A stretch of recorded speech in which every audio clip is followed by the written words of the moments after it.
حضرت ابراہیم علیہ السلام اور حضرت اسماعیل علیہ السلام آپ کے فرزند ارجمند جو کہ اپنے آپ کو قربانی کے لیے پیش کر دیتے ہیں، یہ فیضان نظر تھا یا کہ مکتب کی کرامت تھی؟ سکھائے کس نے اسماعیل کو آداب فرزندی؟ لہٰذا یہ کوئی مکتب کی کرامت نہ تھی بلکہ یہ فیضان نظر تھا، حضرت ابراہیم علیہ السلام کی تربیت کا اثر تھا، جس کی وجہ سے آپ اس انداز سے اپنے آپ کو پیش کر رہے ہیں۔ وقال یا ابت افعل ما تؤمر ستجدنی ان شاء اللہ من الصابرین۔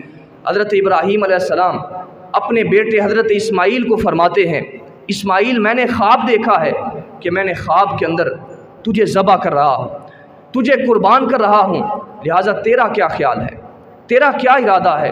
حضرت اسماعیل علیہ السلام عرض کرتے ہیں، ابا جان، قال یا ابت افعل ما تؤمر، آپ جو کام کر رہے ہیں ما تؤمر وہ کر گزریے، اور ستجدنی